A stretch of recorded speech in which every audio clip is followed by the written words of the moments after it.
Welcome to Shanthi's cafe. நம்ம age of Shakespeare பார்த்துட்டு இருக்கோம். UGTRB unit 1 சிலபஸ்க்காக.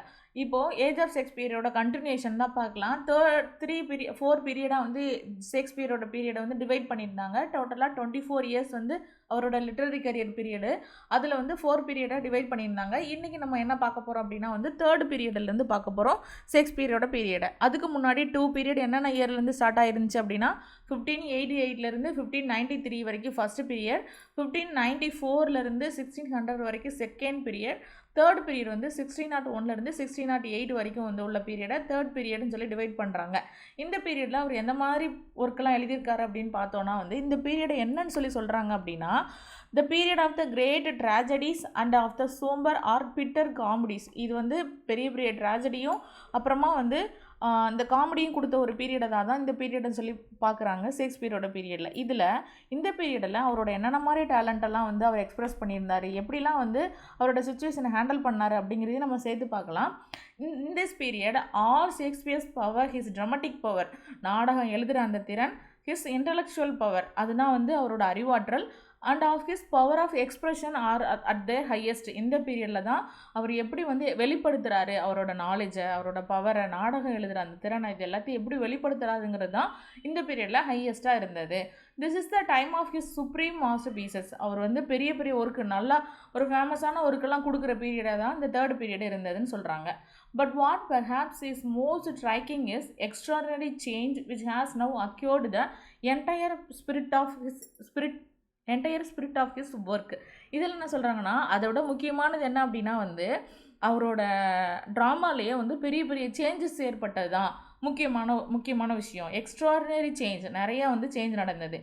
His attention is preoccupied to the total exclusion of other things, with the darker side of the human experience and his plays are made out of those destructive passions which shake the foundation of the moral order and bring ruin upon innocent and guilty alike. இதில் என்ன சொல்கிறாங்கன்னா வந்து அவரோட பீரியட்லேயே வந்து நிறைய changes நடந்த period தான் இந்த 3rd பீரியட். அதாவது 1601 1608 வரைக்கும். இந்த பீரியடில் அவர் வந்து எந்த இதெல்லாம் வந்து ஃபெயிலியர் ஆயிருந்தாங்களோ, ஒரு இருண்ட காலம்னு சொல்லுவாங்கள்ல, அது அவரோட ஒர்க்லேயும் சரி அவரோட லைஃப்லேயும் சரி அதை பற்றி யோசிச்சுட்டே இருந்துக்கிட்டே இருந்தார். அதனால் அவரோட ட்ராமாவாக இருக்கட்டும், அவரோட கேரக்டராக இருக்கட்டும், இது எல்லாமே வந்து அவரோட அந்த திங்கிங்கை வந்து ரெஃப்ளெக்ட் பண்ணுற மாதிரி தான் இருந்தது. அப்போது இதை தான் சொல்கிறாங்க. Next, The sins and weakness of men form a staple of his plot, and even when he writes what are theoretically distinguished as comedies, as the emphasis is still thrown on evil and the tone is either grave or fierce. அவர் எழுதுகிற அந்த நாடகத்தில் வந்து ஏற்கனவே வந்து பாவம் பண்ணாதவங்க, crime பண்ணாதவங்க இது எல்லாமே வந்து இன்க்ளூட் பண்ணியிருந்தார். இப்போ இதில் என்ன சொல்கிறேன்னா சின் அண்ட் வீக்னஸ், அதாவது பாவம் பண்ணுறவங்க, பலவீனமானவங்க, இது எல்லாமே அவரோட கதையில் வந்து ஒரு முக்கியமான அம்சமாக கொண்டு வந்து கொடுக்குறாரு இந்த பீரியடில். இதில் நிறைய வந்து காமெடி வச்சு எழுதினார். ஆனாலும் வந்து அதில் யாரெல்லாம் வந்து பாவம் பண்ணுறாங்க அந்த காமெடியில் கூட, இப்போது ஃபார் எக்ஸாம்பிள் வந்து நீங்கள் மெஷர் ஃபார் மெஷர் அந்த ஒர்க்கை எடுத்துக்கிட்டோம் அப்படின்னா வந்து ஒரு சில கேரக்டர் வந்து காமிக்கலாக கொண்டு போயிருந்தா கூட, அந்த பிராத்தல் ஹவுஸ் நடத்துவாங்கன்னு சொல்லி ஒரு லேடியை வந்து கொண்டுட்டு வருவாங்கல்ல, அந்த சீன்லலாம் காமிக்கலாக இருந்தால் கூட சொசைட்டிக்கு ஒரு மெசேஜ் சொல்கிற மாதிரி தான் சொல்லியிருப்பார். இந்த மாதிரி சில காமெடியாக இருந்தால் கூட அவங்களோட காமெடி ட்ராமாவில் வந்து என்ன பண்ணியிருப்பாங்க அப்படின்னா வந்து கண்டிப்பாக வந்து அதில் என்னென்னலாம் பேட் இருக்குது அப்படிங்கிறத வந்து ஃபோக்கஸ் பண்ணி நம்ம ஆடியன்ஸ்க்கு சொல்லியிருப்பார். அதோட எஃபெக்டும் வந்து நம்ம பெருசாக இருக்குன்னு சொல்கிறாங்க. அந்த மாதிரி உள்ளதான் வந்து என்னென்ன பிளே எழுதியிருக்காருன்னா Julius Caesar, Hamlet, all's well that ends well, measure for measure, நான் சொன்னேன் இல்லையா, measure for measure, Troilus and Cressida, ஒத்தல்லோவில் வந்து சந்தேகப்படுறதை பற்றி பேசியிருப்பாங்க. அப்புறமா வந்து King Lear, Macbeth, Antony and Cleopatra. மேக்பத்தில் வந்து அந்த போர்ட்ரேட் சீன்லாம் வந்து கொஞ்சம் காமிக்கலாக இருக்கும், ஆனால் அதே சமயத்தில் மெசேஜ் சொல்கிற மாதிரி இருக்கும். அண்ட் திமோன் ஆஃப் ஏத்தன்ஸ், இது எல்லாமே வந்து இவரோட 1601 1608 வரைக்கும் உள்ள பீரியடில் வந்த பிளேஸ். ஓகே, ஷேக்ஸ்பியரோட நெக்ஸ்ட் பிளே என்னன்னு சொல்லி பார்க்கலாம். 1608லேருந்து 1612 period of the later comedies or dramatic romances. இந்த பீரியட் என்னன்னு சொல்லி சொல்கிறாங்கன்னா later comedy or dramatic romances அப்படின்னு சொல்லி சொல்கிறாங்க. ரொமான்ஸோட பீரியட் அப்படின்னு சொல்லி சொல்கிறாங்க இந்த பீரியடை. நெக்ஸ்ட் இந்த காலகட்டத்தில் ஷேக்ஸ்பியரோட ஒர்க்கில் வந்து என்னென்ன சேஞ்சஸ்லாம் இருந்தது அப்படின்னு சொல்லி நம்ம பார்க்கலாம். Again we notice sudden and singular change in the temper of Shakespeare work. இந்த காலகட்டத்தில் நம்ம பார்த்தோம் அப்படின்னா வந்து சடன் திடீர்னு, அதே மாதிரி சிங்குலர் சேஞ்ச் அப்படின்னா தனித்துவமாக ஒரு மாற்றத்தை வந்து நம்ம பார்க்க முடியுது. என்ன மாற்றம்? It is as if the heavy clouds which had long hung over the fictitious world of his imagination. இதில் என்ன சொல்கிறாங்கன்னா, அவர் வந்து ரொம்ப நாளாக என்ன பண்ணியிருந்தார், கற்பனையோட அந்த வேர்ல்டில் தான் மதந்துக்கிட்டே இருந்தார். இப்போ அதிலிருந்து கொஞ்சம் விலகி ஒரு ஸ்கையிலேருந்து ஒரு சூரியன் எப்படி விலகி ஒரு அஸ்தமனம் ஆகுமோ, சாயங்காலம் அந்த சூரியன் வந்து போய் செட் ஆகும்ல சன்செட்டு, அந்த மாதிரி ஒரு பீரியடாக இருக்குமோ இது அப்படின்னு சொல்லி ஒரு ஆடியன்ஸ்க்கு நமக்கு ஒரு யோசனை வருது.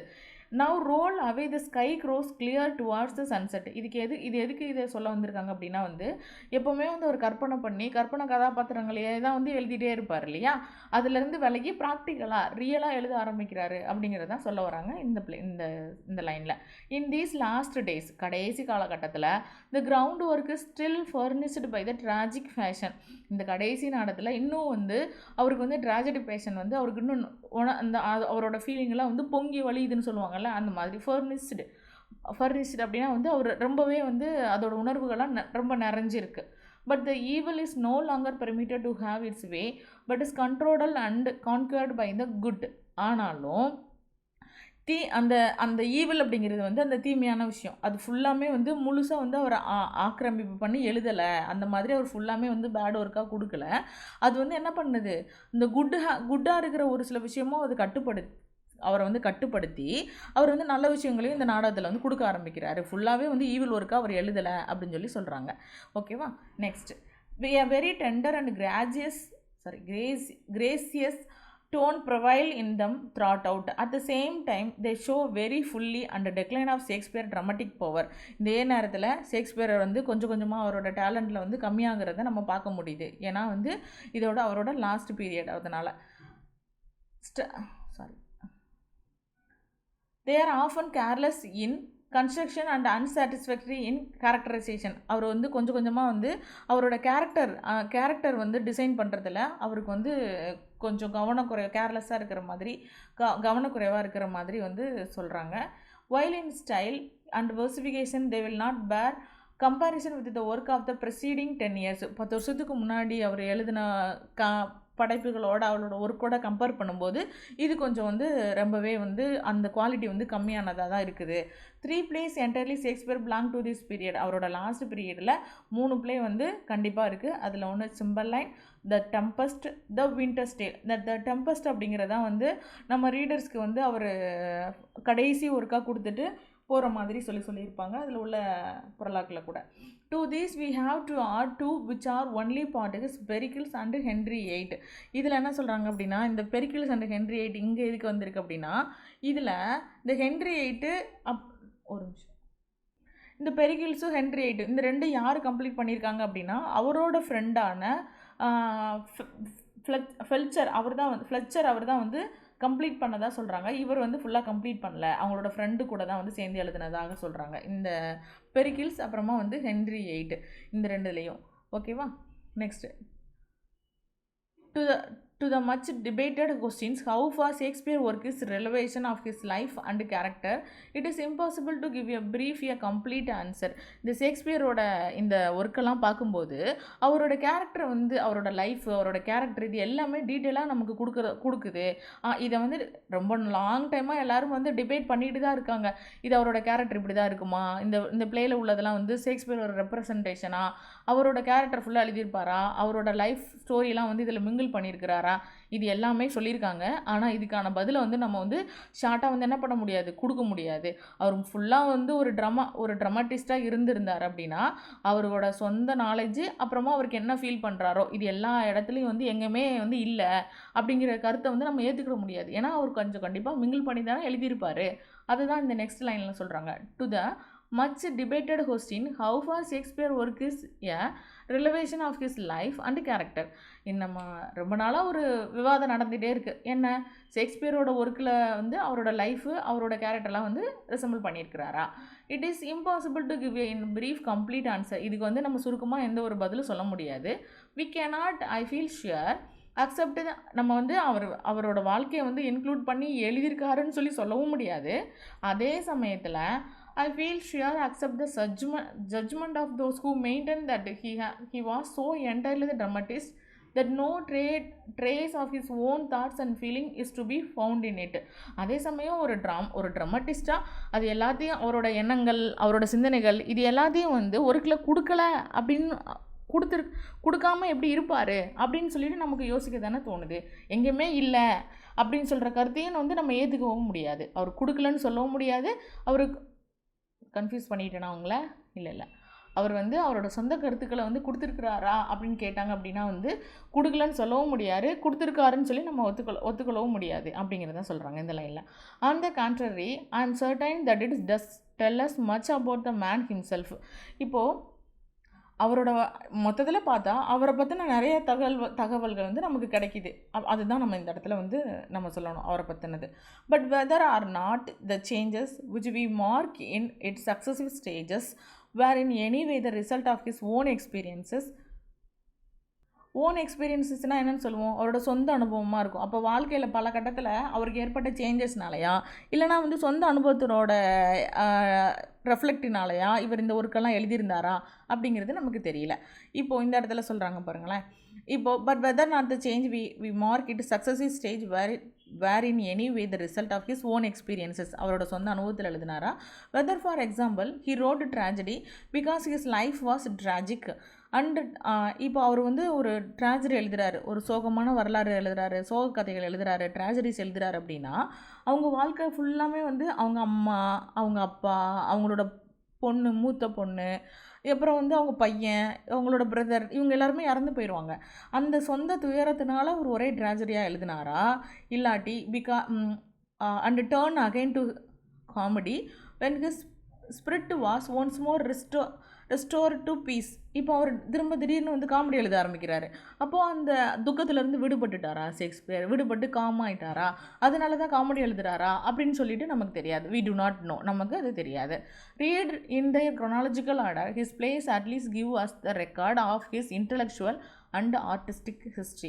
இப்போ அவரோட நாடகத்தோட காலவரிசை எப்படி நம்ம பார்த்தோன்னா, ஃபஸ்ட்டுலேருந்து லவ் லேபர் லாஸ்ட்டு காமெடியிலேருந்து அப்புறமா லாஸ்ட்டாக வர்ற இந்த டெம்பஸ்ட் வரைக்கும் நம்ம பார்த்தோம் அப்படின்னா குறைஞ்சபட்சம் அவரோட இன்டலெக்சுவல், அவரோட டேலண்ட், அவரோட அறிவுத்திறன், அதுவும் அப்புறமா வந்து இந்த கலையோட வளர்ச்சி, ஆர்டிஸ்டிக் ஹிஸ்ட்ரி, இந்த வரலாற்றில் அவரோட கலையோட வளர்ச்சி மட்டும்தான் நம்ம கண்டுபிடிக்க முடியும். மற்றபடி அவரோட சொந்த கதையை வச்சு எழுதினாரா, அவர் சோகமாக இருக்கும்போது ட்ராஜடி எழுதினாரா, சந்தோஷமாக இருக்கும்போது காமெடி எழுதினாரா, இல்லை தன்னோட அனுபவங்களெல்லாம் உள்ளே இன்செர்ட் பண்ணியிருக்கிறாரா, தன்னோட வாழ்க்கையில் நடந்த ஒரு சில விஷயங்களை வந்து உள்ளே சொல்லியிருக்கிறாரா, சொல்லலையா, இது எதையுமே நம்மளால் ஜட்ஜ் பண்ண முடியாது அப்படின்னு சொல்கிறாங்க. ஓகேவா? கேரக்டரிஸ்டிக்ஸ் ஆஃப் ஷேக்ஸ்பியரோட ஒர்க்கு. ஷேக்ஸ்பியர் ஒர்க்கில் உள்ள ஒரு சில கதாபாத்திரங்களை பற்றி நம்ம இங்கே டிஸ்கஸ் பண்ணலாம்.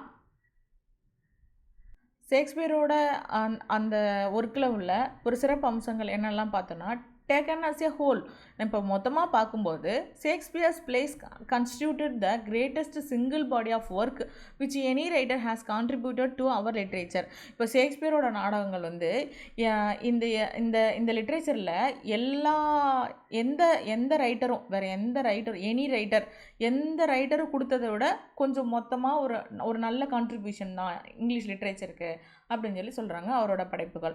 Perhaps their most salient feature in their astonishing variety. அவர் வந்து வேறு விதவிதமாக கொடுத்துருக்கிறாரு. காமெடி, ட்ராஜடி, ட்ராஜிக் காமெடி, அப்புறம் நரேட்டிவ் போயம்ஸ் அப்படின்னு வெரைட்டியாக கொடுத்துருக்கிறாரு Shakespeare.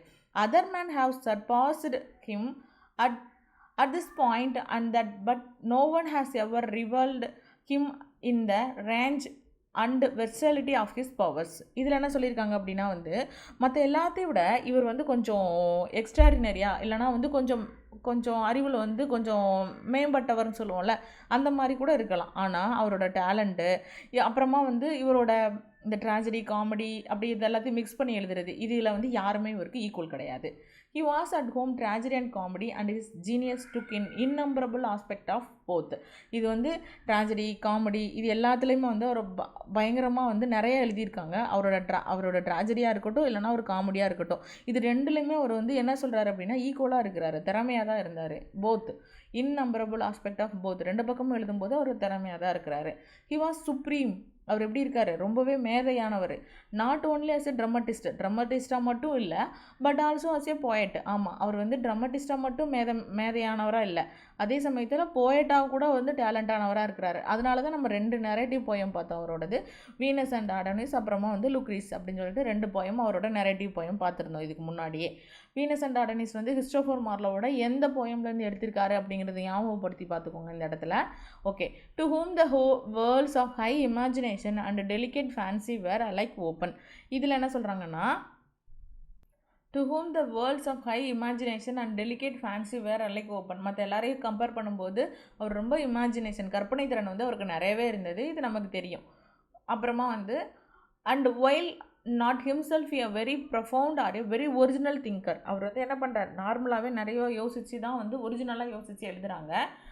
He possessed in a superlative degree the faculty of digesting thought into phraseology so memorable and so final that as we all know.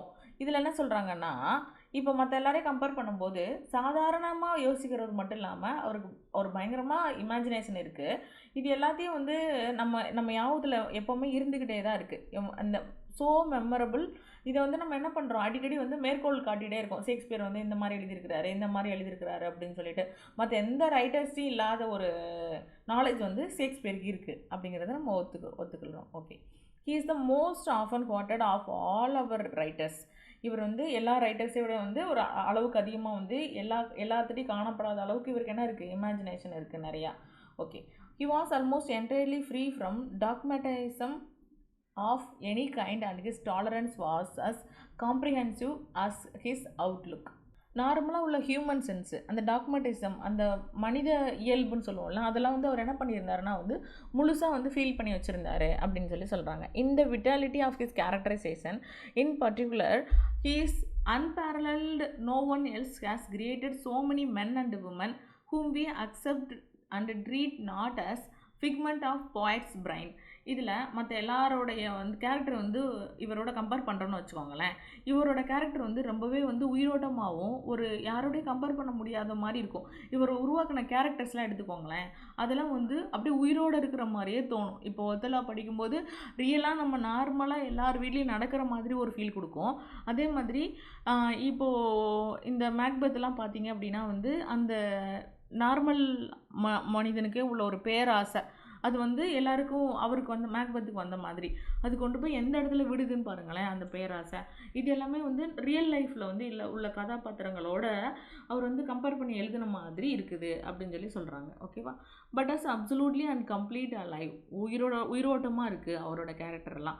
Is unique command over the resource of the language must be noted. அவரோட மொழி வளம்லாம் வந்து கண்டிப்பாக வந்து நம்ம பார்க்க, அந்த கற்பனையான ஒரு மொழி வளம்னு சொல்லுவாங்கள்ல, அவரோட சொற்பொழிவு, இது எல்லாமே வந்து நம்ம நோட் பண்ண வேண்டிய ஒரு விஷயந்தான். Vocabulary is computed to run into 15,000 word. இது கொஷின் பாயிண்ட் ஆஃப் வியூ. அவரோட இந்த இப்போது மில்டன்லாம் வச்சுக்கோங்களேன், அவர் வந்து 8,000 வேர்ட்ஸ் தான் வந்து எழுதியிருப்பார், அவரோட வெக்கபுலரியில் யூஸ் பண்ணியிருப்பார். ஆனால் ஷேக்ஸ்பியர் எவ்வளோ யூஸ் பண்ணிட்டாங்க பாருங்கள், 15,000. அதனால தான் சொல்கிறாங்க while that of Milton contains scarcely more than half that number.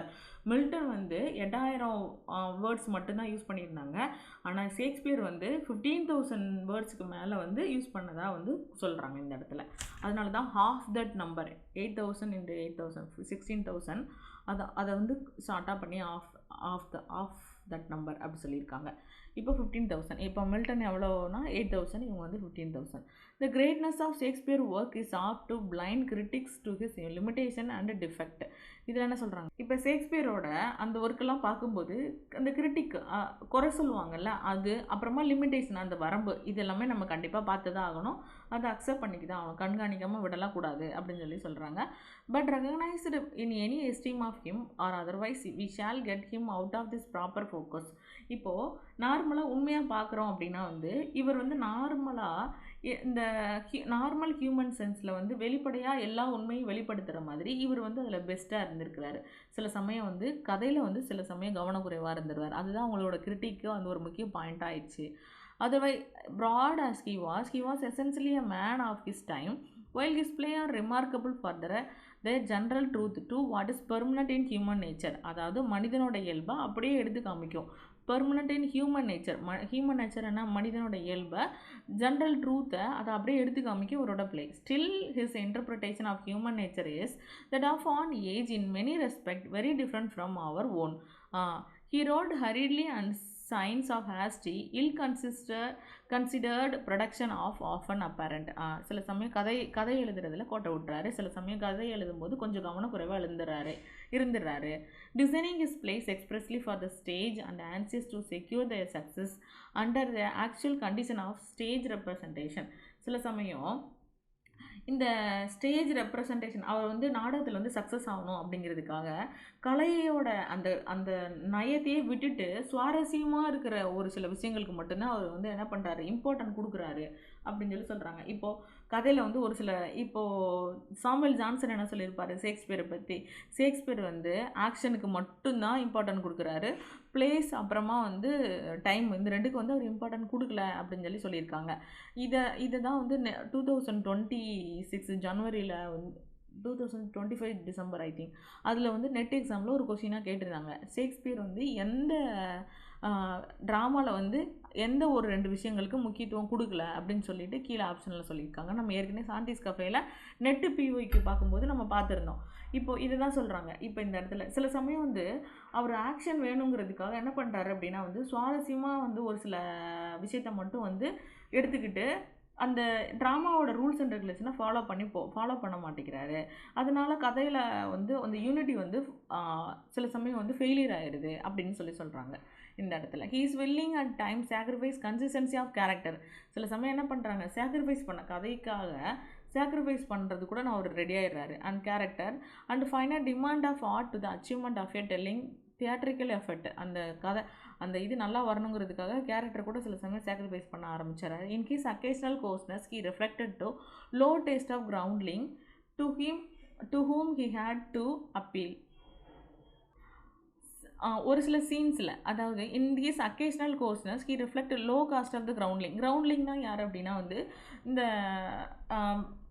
அடித்தட்டு மக்கள் பார்ப்பாங்க இல்லையா, அவங்களோட விருப்பத்துக்கு ஏற்ற மாதிரி சில சமயம் வந்து to whom had to be appeal at places psychology of hopelessness crude and unconvincing his style vicious. இப்போது அவர் கொடுக்குற அந்த ஒரு அந்த கிரவுண்ட்லிங்னா கீழே ரொம்ப அடித்தட்டு மக்கள் இருப்பாங்கல்ல, அவங்க பார்க்குற அந்த அவங்களுக்காக ஒரு சில விஷயத்தை அவர் இன்க்ளூட் பண்ணுறாரு தன்னோட ட்ராமாவில். அது கூட சில சமயம் நம்ம அந்த அசட்டுத்தனமாக இருக்குது, இது என்ன இதில் இப்படி இருக்குது, ஒரு அண்டர்ஸ்டாண்டிங்கே இல்லையே அப்படின்னு சொல்லுவோம்ல, அது மாதிரி தான் இந்த இடத்துல சொல்கிறாங்க இந்த 2 லைனில். இப்போது இவர் அவங்களுக்காண்டி கொடுத்தது சைக்காலஜிக்கலாக என்ன ஆயிடுது அப்படின்னா வந்து ஒரு புரிதல் இல்லாமல் அந்த கதையில் ஒரு ஆழம் இல்லாமல் எல்லாமே போயிடுது. ஹிஸ் விட் ஃபோர்ஸ்ட் அண்ட் பூவர். அவரோட விட்டு வந்து சில சமயம் அறிவு என்ன சில சமயம் என்ன இருக்குது பூவரா, அதாவது ரொம்ப மோசமாக தான் இருக்குது. This tragic language bombastic. இதுதான் வந்து 2024 முக்கியமான கொஸ்டின்ஸ், நீங்கள் நோட் பண்ணிக்கோங்க. அவரோட ட்ராஜிக் லாங்குவேஜ் வந்து எப்படி இருந்தது அதுதான் கேட்டிருந்தாங்க கொஸ்டின். ஷேக்ஸ்பியரோட ட்ராஜிக் லாங்குவேஜ் எப்படி இருக்கும் அதுதான் கொஸ்டினாக கேட்டிருந்தாங்க. இது ஒரு பிஒய்க்யூ UGDRB 2024 வந்த question. Is tragic language is bombastic. அதாவது சில நேரத்தில் ரொம்ப மிகைப்படுத்துகிறதா இருக்குது அவரோட ட்ராஜிக் லாங்குவேஜ். அது ஏற்கனவே ஒரு ட்ராஜடி. அப்போது இந்த இடத்துல நீங்கள் இதெல்லாமே நோட் பண்ணிக்கணும். அவரோட ஸ்டைல் எப்படி இருந்தது, அப்புறமா அவரோட விட்டு எப்படி இருந்தது, இது எல்லாமே கொஸ்டினாக கூட வர்றதுக்கு வாய்ப்பு இருக்குது. போன வாட்டி இந்த கொஸ்டின் கேட்டதுனால திரும்பவும் இது கேட்க மாட்டாங்க. ஸோ இதுக்கு முன்னாடி உள்ளது அவரோட விட்டு எப்படி இருந்தது, ஃபோர்ஸ்டாகவும் பூவராகவும் இருந்தது, அவரோட ஸ்டைல் எப்படி இருந்தது, வைசியஸாக இருந்தது, இதெல்லாம் நீங்கள் நோட் பண்ணி வச்சுக்கோங்க. These and other fault will be conspicuous to anyone who read him in the least critically. இப்போது இவர் எல்லா குறையும் இருந்தால் கூட சில சமயம் வந்து நம்ம சொல்லுவோம்ல, but they are all small thing after all in comparison with those paramount qualities which have given him the first place among the world dramatist. இப்போ இவரோட நாடகத்தில் இவ்வளோ குறை இருக்குது. இப்போது எல்லா ஃபால்ட்டையும் நம்ம கண்டுபிடிக்கிறோம். ஆனால் வேர்ல்டுலேயே வந்து ஒரு பெஸ்ட் ட்ராமட்டிஸ்ட் அப்படிங்கிற ஒரு பிளேஸை வந்து ஷேக்ஸ்பியர் தான் பிடிச்சிருக்கிறாரு அப்படின்னு சொல்லி சொல்கிறோம். ஷேக்ஸ்பியரை பற்றின வந்து முக்கியமான கொஸ்டின்ஸ் ஏரியாலெலாம் நம்ம கவர் பண்ணியாச்சு. ஏஜ் ஆஃப் ஷேக்ஸ்பியரை பற்றி முடிச்சாச்சு. இப்போது ஷேக்ஸ்பியரோட மொத்தம் எத்தனை பிளேஸ் எழுதியிருக்கிறாரு, சானட்டு வந்து எவ்வளோ எழுதியிருக்காங்க, 154 சானட்டு, 37 பிளேஸ் எழுதியிருக்காங்க. ஷேக்ஸ்பியரோட வந்து பீரியடை வந்து 4ஆக டிவைட் பண்ணியிருக்காங்க. அது எந்த பீரியடில் 4 பீரியடை வந்து எதுலேருந்து எது ஸ்டார்ட் ஆகுது, ஃபஸ்ட்டு பீரியடில் என்னென்ன பிளேஸ்லாம் எழுதியிருக்கிறாரு, ஃபஸ்ட்டு பீரியடை என்னன்னு சொல்லி சொல்கிறாங்க, செகண்ட் பீரியட் என்ன பிளேஸ் எழுதியிருக்காங்க அது என்னன்னு சொல்கிறாங்க, லாஸ்ட்டு பீரியடை வந்து முக்கியமான பீரியடு அதில் வந்து லாஸ்ட்டாக வந்த பிளேஸ் என்ன, இதில் வந்து ஷார்ட்டாக உள்ள காமெடிஸ், ஷார்ட்டாக உள்ள ட்ராஜடிஸ், அப்புறமா வந்து லாங் ட்ராஜடி, லாங் காமெடிஸ், 37 பிளேஸுக்குள்ளே ஒன்லைன் சம்மரி, இது எல்லாமே நமக்கு முக்கியம். ஏன்னா யூனிட் 3ல ஷேக்ஸ்பியர் இருக்கிறதுனால நீங்கள் வந்து ஷேக்ஸ்பியரை கொஞ்சம் டீட்டெயிலாக பார்க்குறது தான் நல்லது. ஓகேவா? நெக்ஸ்ட் நம்ம இப்போ யாரை பற்றி பார்க்க போகிறோம் அப்படின்னா பென் ஜான்சன். ஷேக்ஸ்பியரோட கண்டெம்பரரி ரைட்டர் யார் அப்படின்னா பென் ஜான்சன். இவர் தான் வந்து Shakespeare was not of an age but for all time அப்படின்னு சொல்லி ப்ரைஸ் பண்ணியிருந்தாரு, நம்ம பார்த்தோம் லாஸ்ட் வீடியோவில். இப்போ அந்த பென் ஜான்சனை பற்றி தான் நம்ம பார்க்க போகிறோம். Shakespeare age was marked by tremendous dramatic activity and the list of his contemporaries in the annal of the stage is a very large one. ஷேக்ஸ்பியரோட காலம் வந்து ஃபுல்லாகவே ஒரு ட்ராமாட்டிக் ஆக்டிவிட்டீஸால் வந்து நிரம்பி வழிஞ்சது. அதே சமயத்தில் அவங்களோட கண்டெம்பரரி ரைட்டரோட பட்டியல், அதாவது அவங்களோட அந்த லிஸ்ட்டு வந்து லாங் ஒன். ஆனல்ஸ் அப்படின்னா வந்து அந்த கண்டெம்பரரிஸோட அந்த லிஸ்ட்டு, இந்த list of his contemporaries in the annals, இது எல்லாமே வந்து அதோட பட்டியல் என்னது நீளமாக, இந்த லிஸ்ட் என்ன சொல்கிறாங்க லாங் ஒன் அப்படின்னு சொல்லி சொல்கிறாங்க. Among this the most important in his friend, அவரோட ரொம்ப இம்பார்ட்டண்டான ஒரு ஃப்ரெண்டு யார் அப்படின்னா Ben Jonson. Not only because he was the greatest of them in a power and volume, அவர் வந்து அவரோட ஃப்ரெண்டு மட்டும் கிடையாது, அவர் ரொம்ப intelligent, power and volume of his genius, அவரோட அறிவால் கூட ஒரு சிறந்தவர் தான், சாதனையால் கூட சிறந்தவர் தான் அப்படின்னு சொல்லி பென் ஜான்சனை சொல்கிறாங்க. But also because the aim of principal of his work were fundamentally different from Shakespeare. அவரோட ஒர்க்கோட அவரோட கொள்கைகள்லாம் என்னன்னு பார்த்தீங்க அப்படின்னா ஷேக்ஸ்பியரோட கம்பேர் பண்ணும்போது கொஞ்சம் டிஃப்ரெண்ட்டாக தான் இருக்கும். He was born in London in 1572. யார் வந்து 1572 லண்டனில் பிறக்கிறாங்க? பென் ஜான்சன் வந்து 1570. ஒரு சில சோர்ஸ்லாம் 1573 இருக்குது, நீங்கள் கொஞ்சம் அதை வந்து இது பண்ணிக்கோங்க, ரெஃபர் பண்ணிக்கோங்க. 1573 72 சொல்லிட்டு. ஆனால் நமக்கு ஹட்சனில் உள்ள இயர் தான் போடணும், நமக்கு கொஸ்டின் வந்து சேலஞ்ச் பண்ணுறதுக்கு ஹட்சன் தான் பெஸ்ட்டு. அதனால் 1572 வந்து யார் பிறந்திருக்காங்க அப்படின்னா Ben Jonson. Was educated as the Westminster grammar school. எங்கே படிக்கிறாரு அப்படின்னா வந்து வெஸ்ட்மினிஸ்டர் கிராமர் ஸ்கூலில் படிக்கிறாரு. Where he laid the foundation of his sound classical scholarship. அந்த இடத்துல தான் வந்து அவர் எங்கே அந்த கிளாசிக்கல் ஸ்காலர்ஷிப் அப்படின்னா பாரம்பரியமாக ஒரு கல்வின்னு சொல்லி சொல்லுவாங்கள்ல, அந்த பாரம்பரிய கல்வி அந்த இடத்துல தான் அவருக்கு கிடைக்குது. எங்கள் வெஸ்ட்மினிஸ்டர் கிராமர் ஸ்கூலில். Become an actor in about 1592. இந்த 1592 இயரை சொன்னோன்னே உங்களுக்கு லாஸ்ட் வீடியோவில் கேட்டது என்ன விஷயம் ஞாபகம் வருது? நம்ம ராபர்ட் கிரீன், அது ஞாபகம் வருதா? நீங்கள் இந்த இடத்துல இயரை பார்த்தோன்னே ஞாபகப்படுத்திட்டு போயிட்டீங்க அப்படின்னா வந்து கொஞ்சம் ஈஸியாக இருக்கும். ராபர்ட் கிரீன் என்ன சொல்லியிருப்பார் இந்த இடத்துல நம்ம பார்த்துருந்தோம்ல, ராபர்ட் கிரீன் ஷேக்ஸ்பியர் என்னன்னு சொல்லியிருப்பார். 1592 வந்து ராபர்ட் கிரீன் இறந்து போயிடுவார். அந்த இறந்து போகிற அந்த பீரியடில் தான் வந்து டெத் பெட்டில் அப்ஸ்ட்ராக்ட் க்ரோ அப்படின்னு சொல்லிட்டு ஷேக்ஸ்பியரை சொல்லியிருப்பாருன்னு சொல்லி பார்த்தோம். அந்த 1592 தான் யார் ஆக்டராக வராங்க? நம்ம பென் ஜான்சன் வந்து ஆக்டராக வராங்க. And 1598 open his career as a dramatist with the satiric comedy every man in his humour. ரொம்ப இம்பார்ட்டண்டான ஒரு play every man in his humour. இது வந்து பிஜிடிஆர்பி சிலபஸில் இருக்குது அப்படின்னு நினைக்கிறேன். இப்போ இந்த every man in his humour எழுதின ரைட்டர் யாருன்னு கேட்டாங்க அப்படின்னா வந்து நம்ம பென் ஜான்சன். எந்த இயரில் எழுதியிருக்காங்க அப்படின்னா வந்து 1598. இதுதான் அவரோட ஃபஸ்ட்டு ட்ராமா. இந்த பிளே மூலமாக தான் அவரோட தன்னோட ட்ராமட்டிக் கரியரை வந்து ஓப்பன் பண்ணுறாரு. For many years he wrote plays both for the court and for the public stage. அவர் நிறையா நாள் வந்து அந்த காலத்தில் வந்து அரசவைகளில் அரசருக்கு முன்னாடி போடுறதுக்காகவே ஒரு சில ட்ராமா ரைட் பண்ணுவாங்க. அந்த மாதிரி எழுதப்பட்டது தான் நம்மளோட மிட்சம்மர் நைட் ட்ரீம், ஓகேவா, ஒரு வெட்டிங்காண்டி கோர்ட்டுக்காண்டி எழுதினது தான். அந்த மாதிரி சில சமயம் வந்து பொதுமக்கள் எல்லாரும் பார்க்குறதுக்காகவும் வந்து ஒரு சில பிளேஸ் எழுதுவாங்க. அப்படி வந்து பென் ஜான்சன் 2 பிளேஸும் எழுதியிருக்கிறாரு. கொஞ்சம் பிளேஸ் வந்து கோர்ட்லேயும் அப்புறமா கொஞ்சம் வந்து பப்ளிக் ஸ்டேஜ்லேயும். இது the accession of Charles I, a decline in his fortunes set in, and henceforth he suffered from neglect, poverty, and ever increasing ill health, long palsy and bedridden. He died in 1637. இப்போது 1603லேருந்து 1625 வரைக்கும் James I வந்து ruling பீரியடில் இருப்பாங்க. இப்போ James Iக்கு அப்புறமா வந்து யார் வருவாங்க அப்படின்னா வந்து ஜேம்ஸ் I வந்து 1558லேருந்து 1603 வரைக்கும் வந்து குயின் எலிசபெத் ரூலிங்கில் இருப்பாங்க. 1603லேருந்து 1625 வரைக்கும் ஜேம்ஸ் I வந்து கிங் ஜேம்ஸ் I ரூலுக்கு வருவாங்க. அப்புறமா 1625லேருந்து 1649 வரைக்கும் யார் வராங்க? சார்லஸ் I வராரு. இந்த சார்லஸ் Iயோட வருகை தான் யாருக்கு பாதிக்குது அப்படின்னா வந்து இவர் வந்து ஜேம்ஸ் Iயோட கோர்ட் போய்ட்டாக இருந்தவர். இவருக்கு வந்து நிறைய விஷயத்தில் வந்து அவருக்கு வந்து நிறைய வெல்த் கிடைக்காம போது பேட்டர்ன்ஷிப் வந்து கேன்சல் ஆகுது. அப்போது அவரோட பாவர்ட்டி, அவருடைய ஏழ்மையான நிலைக்கு தள்ளப்படுறாரு பென் ஜான்சன். அவரோட உடம்பு முடியாமல் இருந்த காரணத்தினால பெட்ரெட் ஆகிட்டு எப்படி இறந்து போயிறாருன்னா 1637 இறந்துடுறாரு. இந்த ஒரு டிசீஸோட நேம் என்ன அப்படிங்கிறத நீங்கள் நோட் பண்ணிக்கோங்க. லாங் பாலிசைடு அப்படின்னு சொல்லி. இந்த லாங் பால்சைடு அப்படின்னா வந்து தமிழில் நம்ம பக்கவாதம்னு சொல்லுவோம்ல, அந்த தசையெல்லாம் வந்து செயலிழந்து போய் அந்த மாதிரி பெட்ரிட்டன் ஆகி இறந்து போகிறவர் தான் பென் ஜான்சன் பக்கவாதத்தினால. Having outlived Shakespeare by 19 years, Johnson did a good deal of work outside the drama, including many translations and a large number of miscellaneous poems.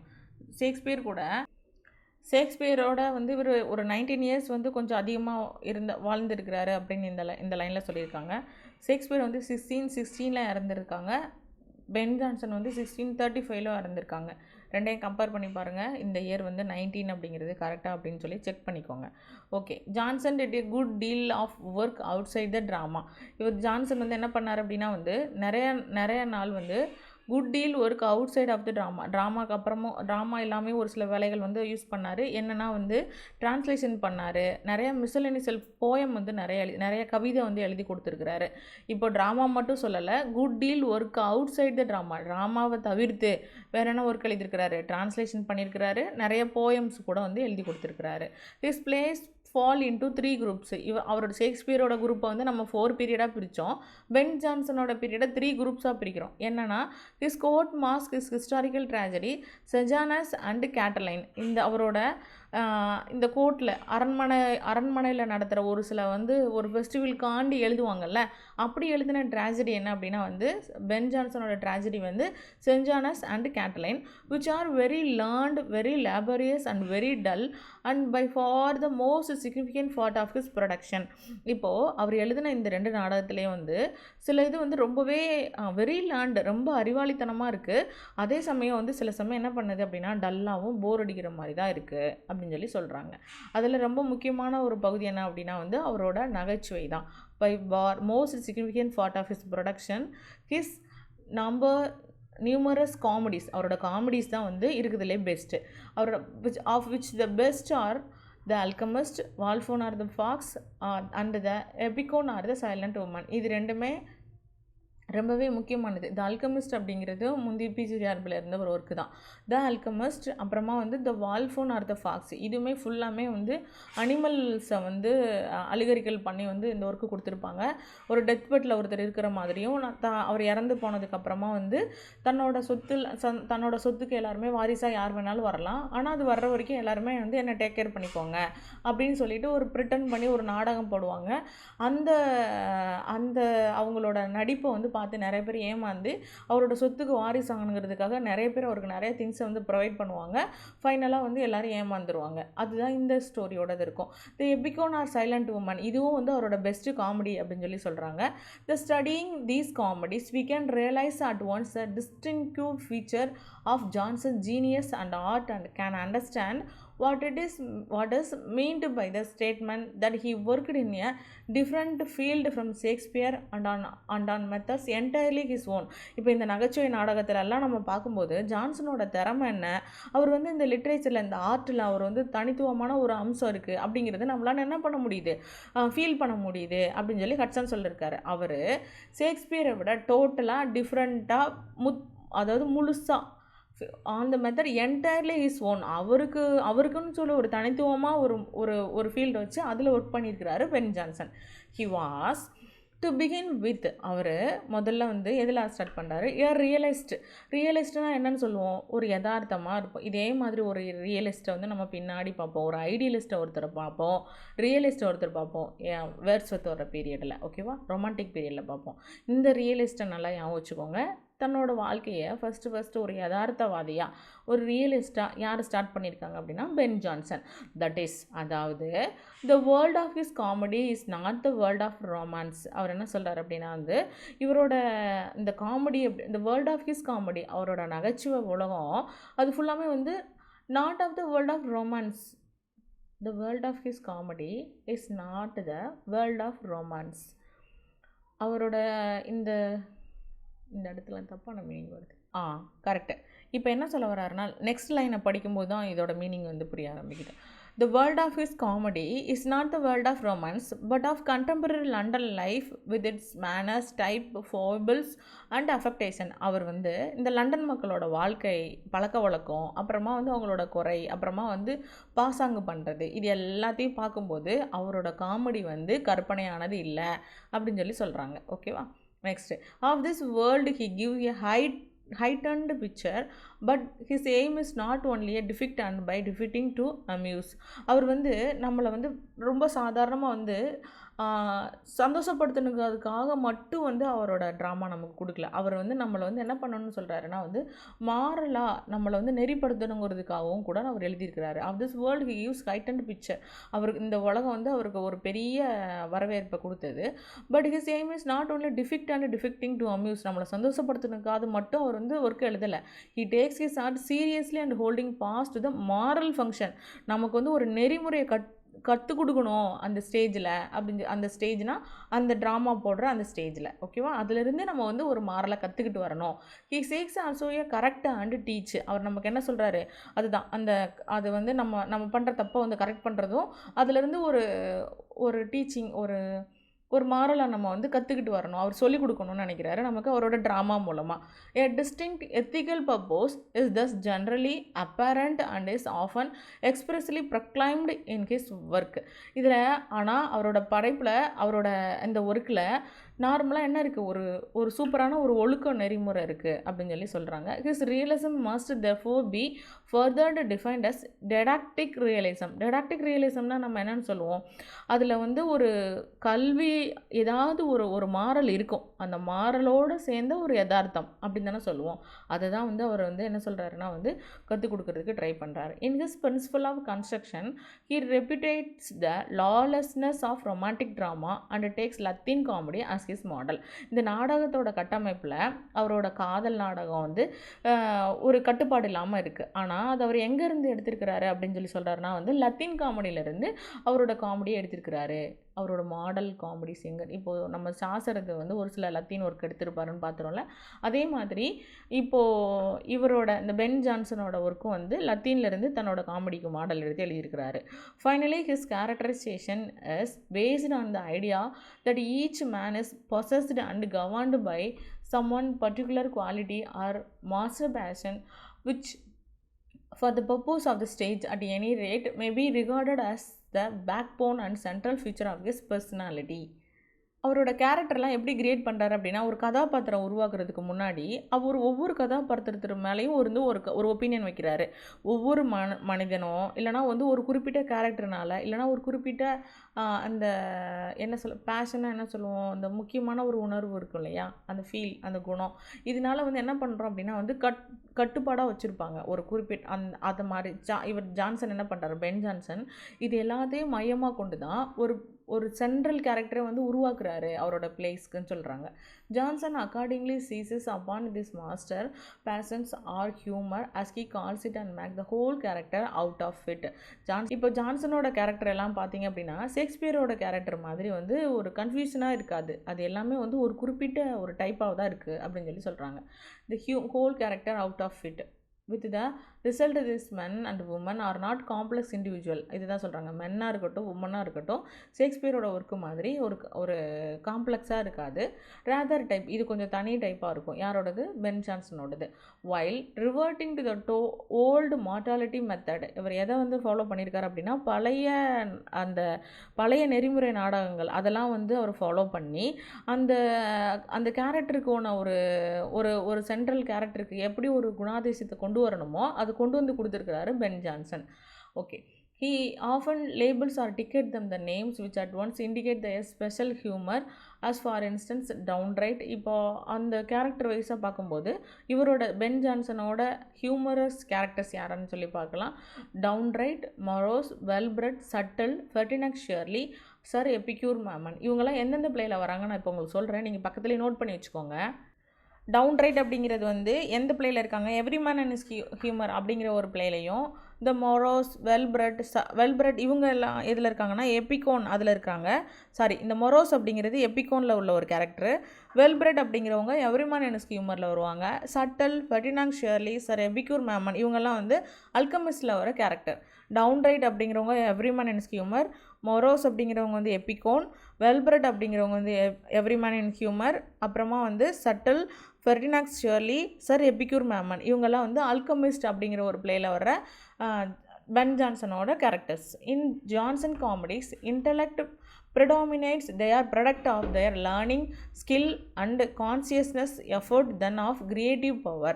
இதில் என்ன and though astonishingly clever and rich in detailed picture of the life of the time, they are heavy and wanting in spontaneity and charm. இது என்ன சொல்கிறாங்கன்னா ஜான்சனோட இந்த காமெடிஸ்லாம் இருக்கு இல்லையா, இது வந்து ஃபுல்லாகவே வந்து இன்டலெக்சுவல் ப்ரிடாமினேட், அது வந்து ரொம்ப அறிவுபூர்வமாகவும் நாடகத்தோட அறிவு வந்து இதில் ரொம்பவே நகைச்சுவை வந்து ரொம்பவே நிறையா இருக்குது. காமெடிஸ் இருக்குது, நாடகத்தோட அறிவு நிறையா இருக்குது. லேர்னிங் ஸ்கில்லை வந்து காமிக்குது. அவரோட வந்து ஸ்கில் என்னன்னு சொல்லி நமக்கு காமிக்குது. அது மட்டும் இல்லாமல் அவரோட டேலண்ட் வந்து வெளிப்படையாக இல்லாமல் அவரோட எஜுகேஷன், திறமை இது எல்லாம் சேர்ந்து கிரியேட்டிவ் பவர் உருவாக்குற ஒரு திறமை, அந்த ஸ்கில் இது எல்லாம் சேர்ந்து தான் மொத்தமாக கொடுத்துருக்குறாரு. அவர் வாழ்க்கையோட ஒரு சின்ன சின்ன நுணுக்கமான விஷயத்தை கூட வந்து இந்த பிக்சர்ஸில் வந்து டீட்டெயில்டு பிக்சர்ஸ் இந்த லைஃப் ஆஃப் டைம் சின்ன சின்ன நுணுக்கமான விஷயத்தை வந்து நமக்கு எது மூலமாக கொடுத்துருக்காரு அப்படின்னா அவரோட காமெடிஸ் மூலமாக கொடுத்தா கூட சில சமயத்தில் வந்து காமனாக இருக்கிறது கொஞ்சம் ஒரு ஹெவியாக இருக்கிற மாதிரி தான் ரீடர்ஸ்க்கு ஃபீல் ஆகுது அப்படின்னு சொல்லி சொல்கிறாங்க. ஓகேவா? Next life of the time. They are heavily historically, however, they are extremely important. For Johnson was the real, இது ரொம்ப முக்கியமான பாயிண்ட், அண்டர்லைன் பண்ணிக்கோங்க, real founder of what is known as the comedy of manners. இது ரொம்பவே இம்பார்ட்டண்டான question. யார் வந்து comedy of மேனர்ஸோட founder அப்படின்னு கேட்டாங்க அப்படின்னா Ben Jonson. Is influence and succeeding dramatist was very great. அவரோட ட்ராமாவில் வந்து அவரோட இன்ஃப்ளூயன்ஸ் வந்து ரொம்பவே கிரேட். எந்த ஜானர்லான்னு கேட்டாங்க அப்படின்னா காமெடி ஆஃப் மேனர்ஸ். ஓகேவா? அதர் ட்ராமட்டிஸ்ட் ஆஃப் ஷேக்ஸ்பியரோட ஏஜில் உள்ள மற்ற ட்ராமட்டிஸ்ட்டு, அதாவது நாடக ஆசிரியர்களை பற்றி நம்ம வந்து நெக்ஸ்ட் வீடியோவில் பார்ப்போம். இது வரைக்கும் கொஞ்சம் உங்களுக்கு பேர்டனாக தான் இருக்கும், பயங்கரமாக போரிங்காக தான் இருக்கும் ஹட்சன் ஒரு சில இடங்களில். ஆனால் நீங்கள் லைன் பை லைனாக ஒரு வாட்டி பார்த்துட்டா போதும். இம்பார்ட்டன்ட் பாயிண்ட்டை வந்து நீங்கள் நோட் பண்ணிவிட்டு அண்டர்ஸ்டாண்டிங் கெப்பாசிட்டி வந்து இம்ப்ரூவ் பண்ணிக்கோங்க. தேங்க்யூ.